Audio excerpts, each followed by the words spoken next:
Bismillahirrahmanirrahim. Assalamualaikum warahmatullahi wabarakatuh. Alhamdulillah, senang sekali saya berjumpa kembali dengan teman-teman tabloid media umat, tentunya bersama Bung Fari. Nah, kita lihat, kita mendengar baru-baru ini Indonesia berencana mengirimkan pasukan ke Gaza, dan tentunya ini direspon oleh Hamas.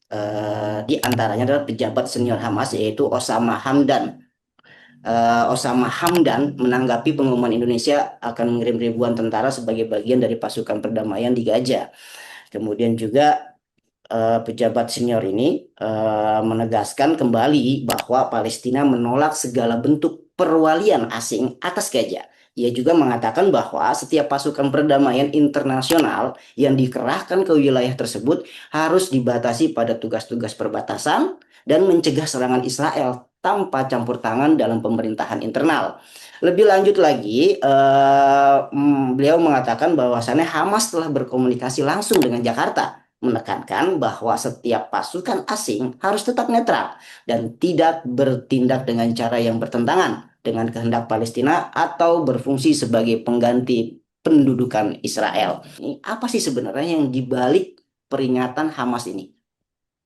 Ya, Bismillahirrahmanirrahim. Pada prinsipnya, Hamas eh, ingin mengingatkan ya bagaimana posisi perjuangan di Palestina, bahwa perjuangan di Palestina itu masih ada. Di sana masih ada Hamas dan pejuang-pejuang Islam yang akan tetap teguh untuk membebaskan tanah Palestina.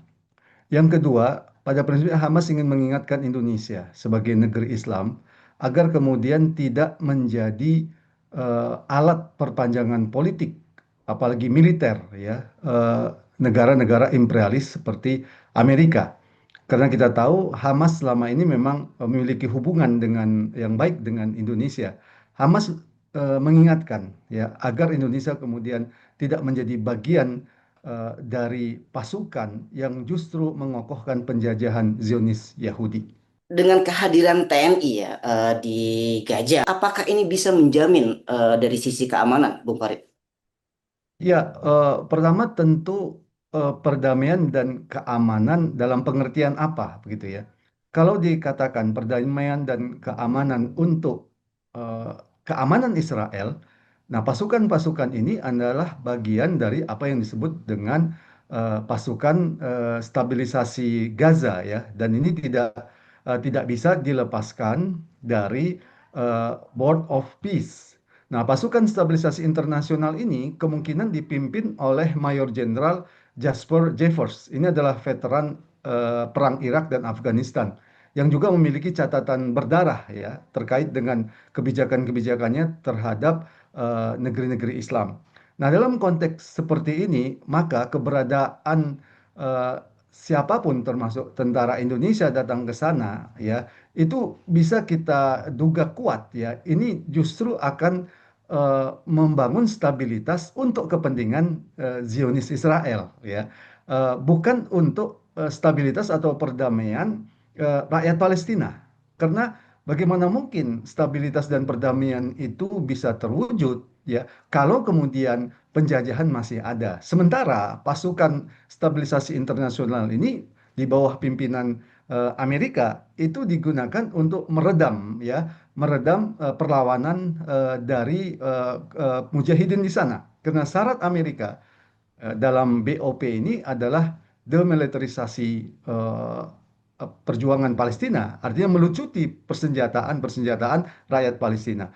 Oleh karena itu, dalam posisi seperti itu, stabilitas dan perdamaian yang dimaksud adalah bukan stabilitas dan perdamaian untuk rakyat Palestina yang dijajah, tapi untuk keamanan Israel. Lalu bagaimana sih seharusnya posisi tentara dalam konflik yang terjadi di Gaza atau di Palestina ini? Ya, harus dipahami bahwa Indonesia adalah negeri Islam. Karena itu seharusnya Indonesia ini mendasarkan segala bentuk ya kebijakan-kebijakannya, termasuk kebijakan politiknya, itu harus didasarkan pada Islam. Dan kalau berdasarkan Islam adalah sangat jelas, ya. Ketika ada penjajahan, maka penjajah itu harus diusir. Dalam Al-Quran, Allah Subhanahu wa Ta'ala berfirman, "Waqatilu fi sabilillahi allazina yuqatilunakum." Perangilah di jalan Allah orang-orang yang memerangi kalian. Maka seharusnya posisi tentara-tentara di negeri Islam bukan di bawah komando Amerika, tapi di bawah komando kepemimpinan Islam yang digunakan untuk membebaskan negeri-negeri Islam dari penjajahan, membangun stabilitas dan perdamaian negeri Islam dengan mengusir penjajah. Dan inilah yang sejatinya harus dilakukan oleh tentara-tentara Indonesia. Dan perlu kita catat, kalau tentara Indonesia datang ke sana justru untuk mengokohkan penjajahan Zionis Yahudi, ini sangat bertentangan bukan hanya dengan prinsip Islam, tapi bertentangan dengan prinsip politik luar negeri Indonesia yang anti penjajahan. Ya, Bung Farid, terima kasih obrolan singkat Ya, ini mudah-mudahan menjadi kebaikan bagi kita semua dan mudah-mudahan ini menjadi kebaikan juga tentunya bagi saudara-saudara kita di Palestina maupun di Gaza. Sekali lagi terima kasih Bung Farid atas waktunya dan teman-teman tabloid media umat dimanapun Anda berada. Terima kasih telah menyaksikan obrolan singkat ini. Mudah-mudahan ini menjadi kebaikan bagi kita semua. Tetap sehat, tetap semangat, dan tentunya tetap taat. Assalamualaikum warahmatullahi wabarakatuh.